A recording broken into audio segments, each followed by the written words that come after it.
चलिए स्टूडेंट्स, पहले हम लोग एक बार सीरीज़ को रिवीजन कर लेते हैं। पहला सीरीज़ होता है लाइमन, दूसरा बार्मर, तीसरा पाशन ब्रैकेट।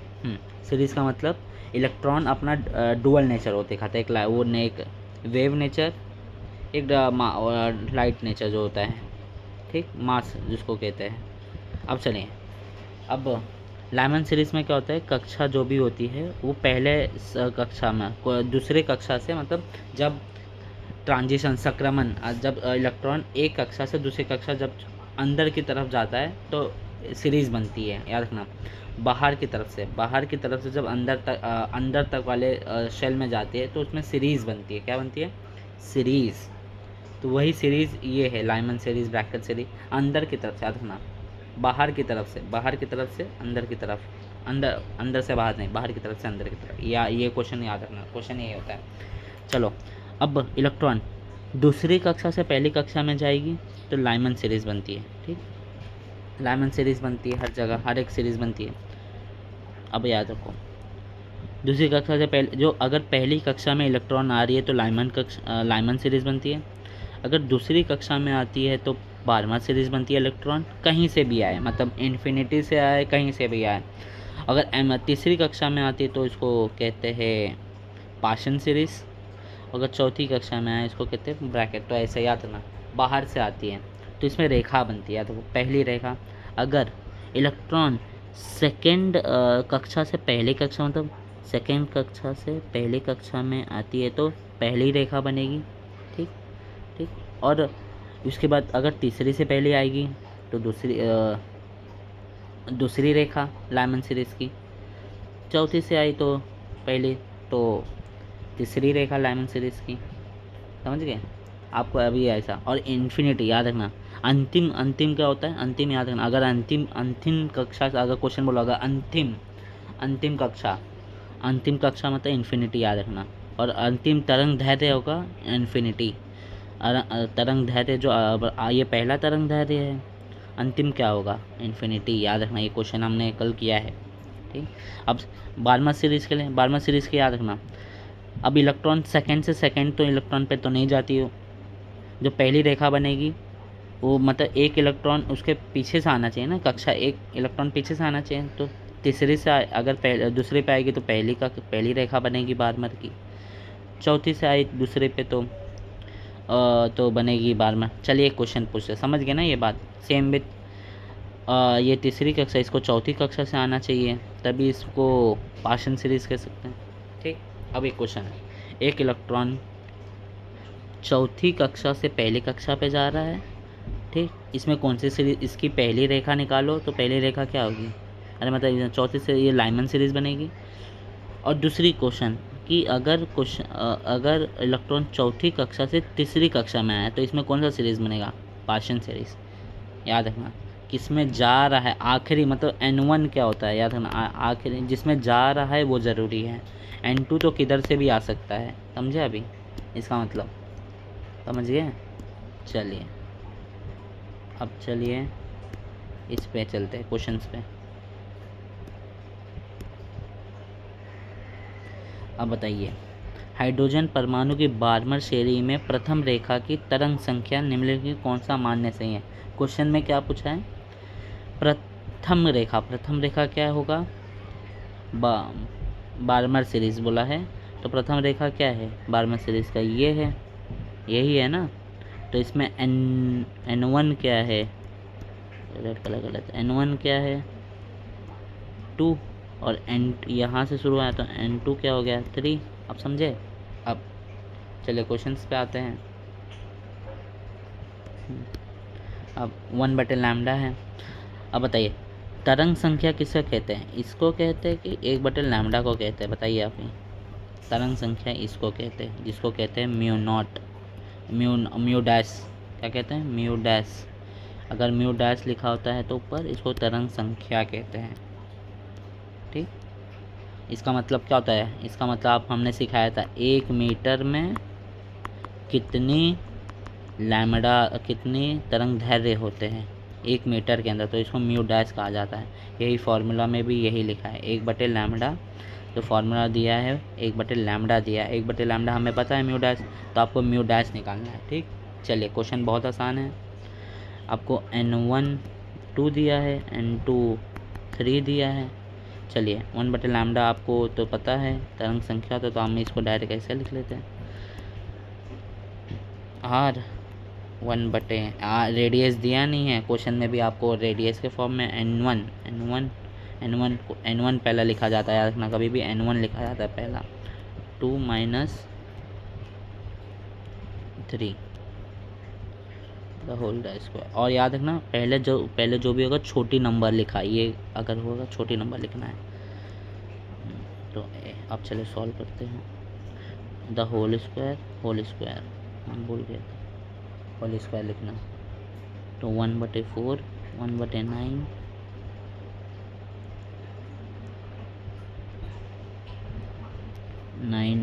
9 इधर गया, -4 9/36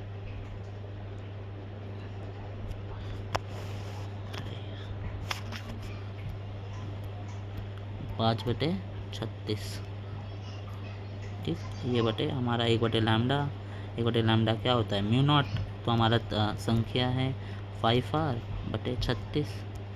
यही ऑप्शन है।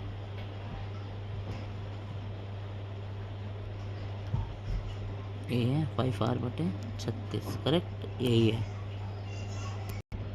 अब हर तरीके के क्वेश्चन। अब इलेक्ट्रॉन देखो, हाइड्रोजन परमाणु में उपस्थित इलेक्ट्रॉन जब N3 से ऊर्जा स्तर से मूल अवस्था याद क्या रखना, मूल अवस्था क्या होता है, मूल अवस्था मतलब ग्राउंड स्टेट मतलब पहली कक्षा में आ रहा है जाता है, तो उत्सर्जन स्पेक्ट्रम की विवरण आवृत्ति क्या होगी, क्या ढूंढना हमें, आवृत्ति लैम्डा ढूंढना है। चलिए ठीक, अब बताइए इसमें कौन सा सीरीज़ बनेगा। ये सीरीज से रिलेटेड क्वेश्चन नहीं है, नॉर्मल क्वेश्चन है। मैं आपसे पूछा 3 से 1 पे जा रहा है तो कौन सा सीरीज़ बनेगा, लाइमन सीरीज़। और कौन सी रेखा होगी, दूसरी रेखा, समझे। चलिए अब क्वेश्चन पे आते हैं। क्वेश्चन क्या बता रहा है, इलेक्ट्रॉन से यहाँ आता है। चलो लैम्डा का फॉर्मूला क्या होता है, E = म्यू नॉट। ठीक, लैम्डा निकालने के लिए अगर, ठीक यही फार्मूला है। हाँ, तो आपको ये निकालना, आपको अभी क्या निकालना, एनर्जी, ऊर्जा है ना, ऊर्जा, आपको ऊर्जा निकालना पड़ेगा। ऊर्जा दिया है यहाँ पे, नहीं दिया, कैसे निकाल सकते हो। ऊर्जा का फॉर्मूला क्या है, ऊर्जा का फॉर्मूला क्या होता है, हाइड्रोजन दिया है ना, ऊर्जा का फॉर्मूला होता है 21.96 × Z²। अगर दो इलेक्ट्रॉन के बीच में जाता है तो N1 का होल स्क्वायर माइनस N2 का होल स्क्वायर, करेक्ट। हाँ कि ना, इससे हमें ऊर्जा मिल जाएगी, हाँ या ना। ऐसे ही निकालना है, देखो हर तरीका का ऊर्जा निकालना है, हर तरीके से सुनना है। 21.6 दिया है हमें, अरे मैं भूल गया, 10⁻⁹ होता है। ठीक, Z² क्या है, 1², इलेक्ट्रॉन हाइड्रोजन दिया है क्वेश्चन में। ठीक, अब इलेक्ट्रॉन एक से जगह से जा रहा है तो 1² - 3²। ठीक, अब बताइए 21 × 96 10⁻⁹। ठीक, एनर्जी निकला, याद रखना एनर्जी जब दूसरी जगह से होता है तो लैम्डा निकलता है। डेल्टा का मतलब होता है एनर्जी का ऊपर नीचे हुआ है, मतलब घटा या बढ़ा है, तो ये इसका मतलब पता चलता है। ठीक है, -19 1² तो 1² होता है। चलो 1/-9। ठीक, 21.96 × 10⁻⁹। अब 9/1 ये 9 हो गया, 96/19 8/9। ठीक, अब कैलकुलेटर से इसको सॉल्व कर लेता हूँ। चले 8/9 कितना होता है, 0.88। ठीक, अब हम पूरा नहीं सॉल्व कर रहे थे। 21.96 × 10⁻⁹ 8/10 0.88। ठीक, अब 88 का फॉर्मूला फिर से कैलकुलेट, इसका आंसर आता है 19.32। ठीक, अब 10⁻⁻19 हमें एनर्जी मिल गया।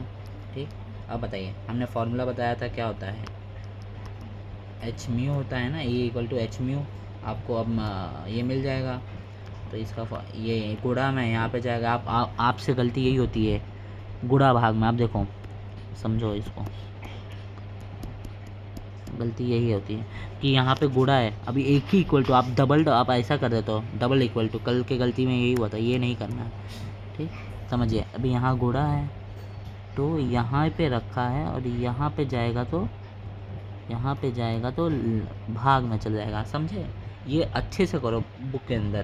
ठीक, अब पलट दो, जो ढूंढना है लेफ़्ट साइड में कर दो, और जो रखना है इसे लिखो।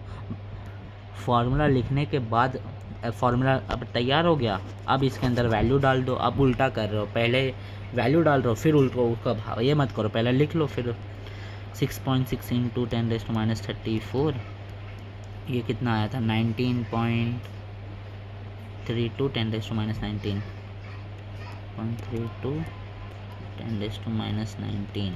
ठीक, अब 19 पॉइंट कितना होता है, कुछ 2.92 वैल्यू आती है। ठीक, अब बताइए, 19 ऊपर है, ऊपर जाएगा तो 34 है, ये प्लस ऊपर जाएगा तो प्लस में चला गया। 2.92 × 10 कितना क्वेश्चन हुआ, -15 हो जाएगा। प्लस माइनस माइनस होता है बड़े नंबर के साइन, 15। अब चलिए देखते हैं कौन सा क्वेश्चन राइट है इसमें से ऑप्शन।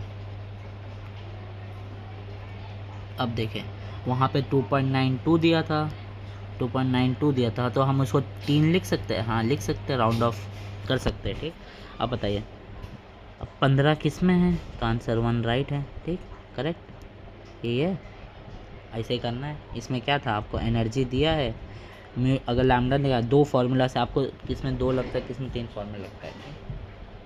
अब 82 नंबर।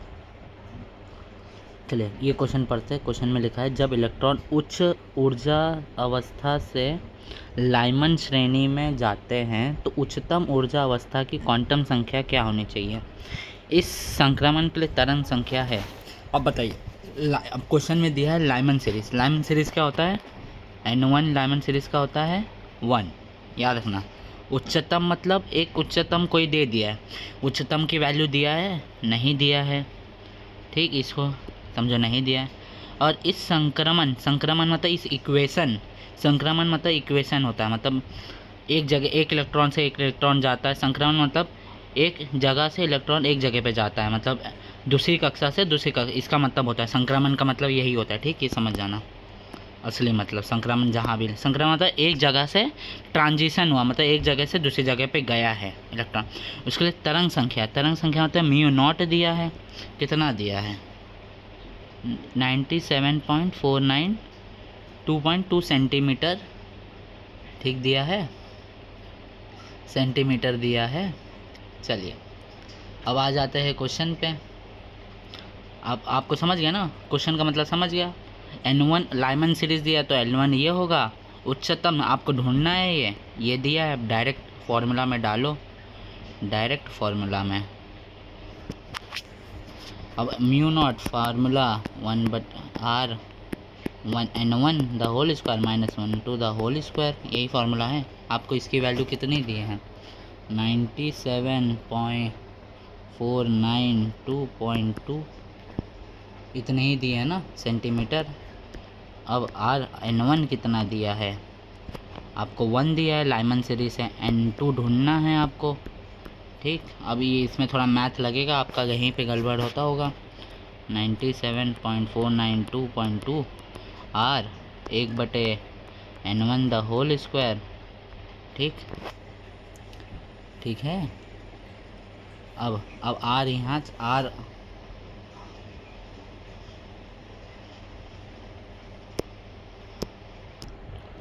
याद रखो, R क्या होता है, R राइडबर्ड क्या होता है, राइडबर्ग कांस्टेंट। R की वैल्यू होती है 109,678 सेंटीमीटर इनवर्स।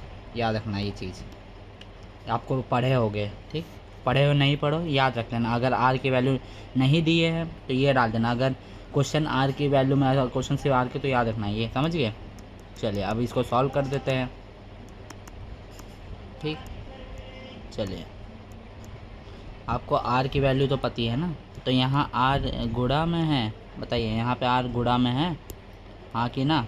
अब यहाँ पे जाएगा तो भाग में, n seven 49 2.2 into r 1/1 the whole square. ठीक, अब 9749 2.2 बटे आर की वैल्यू क्या थी 109678 इक्वल टू 1 द स्क्वायर। चलो इसका कैलकुलेटर में निकाल देता हूँ मैं। इतनी वैल्यू आई है 0.088। ठीक है, तो हम लोग इसको 0.088 1/n द होल स्क्वायर। ठीक, अब 0.1188 हम इसको 0. ठीक है, ठीक है। चलिए अब यहाँ पे 1 नेगेटिव में है, पॉजिटिव में हो जाएगा यहाँ पे, या फिर ये नेगेटिव ये वाला यहाँ पे लाते हैं, ये वाला वहाँ पे डाल देते हैं, ये वाला पॉजिटिव हो गया यहाँ पे आके, ये वाला यहीं पे है, ये वाला यहाँ पे आ गया। ठीक, अब बताइए 1 द होल स्क्वायर, इसकी वैल्यू कितनी आएगी, इसकी आती है 0.11 आएगी। ठीक, 112 आती है। ठीक, अब बताइए एन स्क्वायर है, अब एन स्क्वायर यहाँ गुणे में, वहाँ पे भाग में चला जाएगा, तो इसको ऐसा लिख लेते हैं 1/0.112 एन स्क्वायर। अब इसका अंडर, इसका वैल्यू निकाल लेते हैं 1/,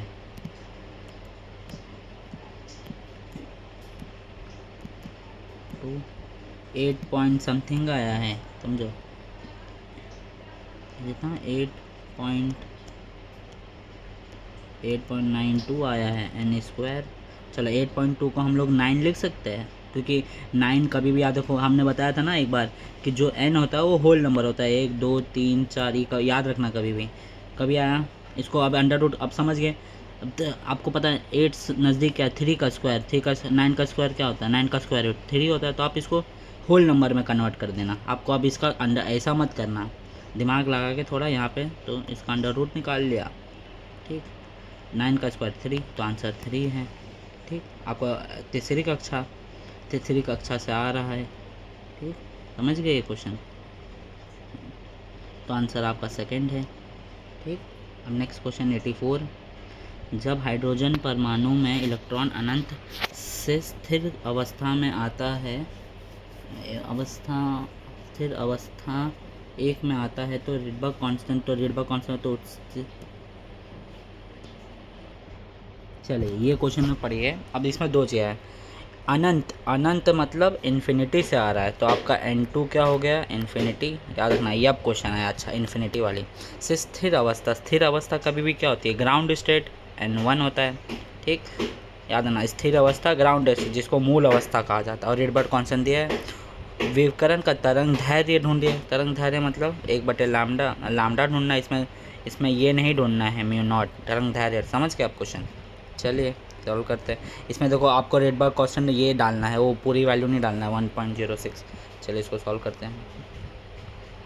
ठीक, चलिए आपको 1/λ, ठीक, चलो लिखते हैं 1/λ r 1/n1 square minus 1/n2 का होल स्क्वायर।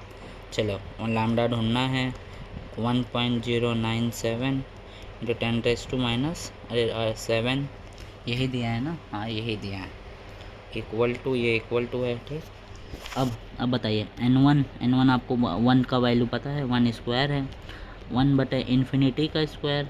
बताइए 1/इन्फिनिटी क्या होता है, यही पूछ रहा, 1/इन्फिनिटी याद रखना, 1/इन्फिनिटी 0 होता है कभी भी, 1/इन्फिनिटी 0।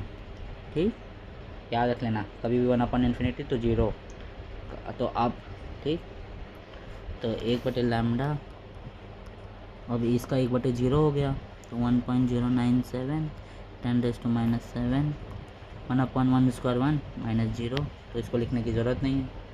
ठीक, 1/λ 1/0 से 1 से गुणा कर 1 बचता है, यहाँ से इतना ही बचा। ठीक, 10⁻⁷। अब लैम्डा यहाँ पे गुणा में, वहाँ पे भाग में आ जाएगा। ठीक, या फिर इसको उल्टा कर दो, यही हो गया 1/, यहाँ पे आ गया ये यहाँ पे चला गया 10⁻⁷। अब ये ऊपर चला गया 10⁻⁻7। अब इसकी वैल्यू कैलकुलेटर में 1.1 डिवाइड 97 0.911 10⁻⁻7। क्वेश्चन में दिया है नैनोमीटर में। आप क्वेश्चन देख लेना, नैनोमीटर में दिया है। तो नैनोमीटर कन्वर्ट करने के लिए नैनोमीटर क्या होता है, -19 -9 होगा नैनोमीटर। तो यहाँ से 2 घटाया तो यहाँ से 2 बढ़ाओगे 91.1। चलिए देखते 91.1 91.1 कोई है क्वेश्चन में, ऑप्शन में है ना 91 नैनोमीटर, ये ऑप्शन है। ठीक, ये ऑप्शन है। अब समझा इसमें। अब ये क्वेश्चन ये बताते हैं। अब डायरेक्ट फार्मूला बताता हूँ कैसे बना सकते हैं। आपको पता है n2 जब भी इन्फिनिटी होती है तो n2 की वैल्यू तो ये हो गया, n2 ये होता तो 1/n2 क्या हो गया 0। तो आपका एक नया आप डायरेक्टली लगा सकते हो, जैसे n1। तो अब जैसे डायरेक्ट क्वेश्चन था ये, अब r आपको पता है n1 0 होता है, आपको निकालने की ज़रूरत ही नहीं है 1/0। आप यही लगा सकते हो, बस 1 लिखने की ज़रूरत ही नहीं है, डायरेक्ट आंसर आ सकता है। ठीक। अब 85 नंबर। चलिए अब 85 वाला थोड़ा थ्योरी वाला क्वेश्चन है। ठीक, इन्फिनिटी के ऊपर ही है। अब क्वेश्चन में दिया है न्यूटनम तरंग दैर्घ्य। न्यूटनम मतलब होता है जो तरंग दैर्घ्य सबसे छोटी है। सबसे छोटी तरंग दैर्घ्य क्या होती है, याद रखो। अगर कक्षा सिर्फ यहाँ से यहाँ तक जाती है, कक्षा 2 से कक्षा 1 पे जा रही है, तो इसमें वेवलेंथ सबसे ज़्यादा होता है, तरंग दैर्घ्य सबसे ज़्यादा होता है। और सब याद रखना, जितना दूर से आती है उतनी तरंग दैर्घ्य कम होती है, याद रखना। ये फॉर्मूला से पता चलता है। ठीक, ये आपको यही फार्मूला से पता चल रहा है। ठीक, n/n²। ठीक, समझे, यही फार्मूले से आपको पता चल रहा है तरंग दैर्घ्य। तो याद रखो, ये अगर इन्फिनिटी से आ रही है तो तरंग दैर्घ्य तुम्हारा न्यूटनम होती है। न्यूटनम मतलब सबसे छोटी, न्यूटनम। तो क्वेश्चन क्या दिया, न्यूटनम याद रखो कभी भी। न्यूटनम तरंग दैर्घ्य मतलब इन्फिनिटी से आ रही है, तो इन्फिनिटी से आ रही है तो आपको n2 क्या हो गया, आपका 0 हो गया। ठीक, अब क्या, लाइमन तथा प्रथम श्रेणियों का अनुपात। अनुपात क्या होता है, अनुपात मतलब 1/, ये लाइमन हो गया, सॉरी ये लाइमन हो गया, बार्मर हो गया। अनुपात यही होता है ना 1/, इसका। चलिए फॉर्मूला निकालते हैं बार्मर का। अब 1/λ फॉर्मूला क्या होता है इसका, तरंग दैर्घ्य का।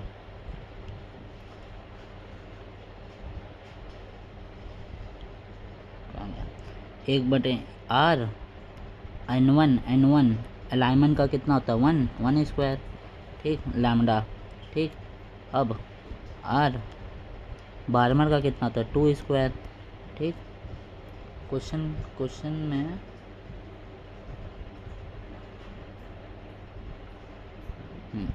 ठीक, अब समझे ये होता है।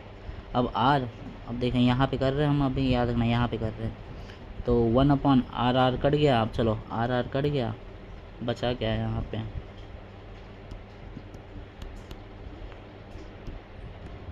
बचा क्या है 1/1 ठीक। अब ये इससे मल्टीप्लाई तो अरे 2² 4 होता है, सॉरी 4/1 ठीक। यही आंसर है, अलाइनमेंट 2/, ये ठीक, सॉरी उल्टा लिख दिया है। ठीक, हमें लैम्डा के बेसिस पे लिखना था ना, तरंग के साथ, तरंग के 85 फिर से करते हैं, सॉरी 85 ज़रा मेरे से गलती हुआ। क्वेश्चन में तरंग दैर्घ्य के भी अनुपात निकालना है, मेरे से गलती हुआ। पहले लाइमन का निकाल लेते हैं, 1/λ इक्वल टू कितना निकला था r/1, तो लैम्डा इसका क्या हुआ r 1/r, ये लाइमन का हो गया, ये बार्मर का हो गया। ठीक, बार्मर का क्या था, बार्मर का 1/λ r/4 ठीक, बार्मर का तो इसका आंसर हो गया 1/4 ठीक। यहाँ पे क्या है, ये ऊपर उल्टा कर दो बस, 4/r ठीक। अब हमसे थोड़ा गलती हुआ, चौथा वाला क्वेश्चन, पाँचवा वाला क्वेश्चन उल्टा लिख दिया हमने, लैम्डा 1/λ लिखा, 1/λ नहीं, हमें क्वेश्चन में दिया तरंग दैर्ध्य का अनुपात, क्वेश्चन हमसे गलती हुआ क्वेश्चन पढ़ने में, तरंग दैर्ध्य तो आपको लैम्डा के हिसाब से लिखना, अगर तरंग संख्या बोलता तो आपको वो वाला लिखना, वो वाला करना पड़ता। तो L/B, इसका क्या है 1/r, ठीक, और इसका क्या है 4/r, ये कट गया 1 की ज़रूरत नहीं लिखना, 1 लिखने की ज़रूरत नहीं है, तो 1/4 क्या होता है 0.25, तो इसका आंसर है, थोड़ा खिचड़ी हो गया है, ठीक, छोड़िए खिचड़ी, ये आंसर है डी, ठीक। अब याद रखना क्वेश्चन में अनुपात दिया है, मेरे से गलती है, अनुपात, तरंग यहाँ पे लिखा है तरंग दैर्ध्य का अनुपात, अगर यहाँ पे तरंग संख्या होता ना तो आपको म्यू डैश का वैल्यू डालना पड़ता है, म्यू डैश एल, तो म्यू डैश एल में आपकी आंसर आती 4/1, कैसे आती है आप निकालना, r/1 होता है, एक दूसरे में r/4 होता है, तो आप लाइमन में बार्मर, ठीक, 1/1 अरे 1/r, r/1 r/4, ये r कटा, बचा 1/1, तो ऊपर चला गया, ठीक, आंसर आता, उल्टा हमसे उल्टा हो गया, ठीक, शुक्रिया।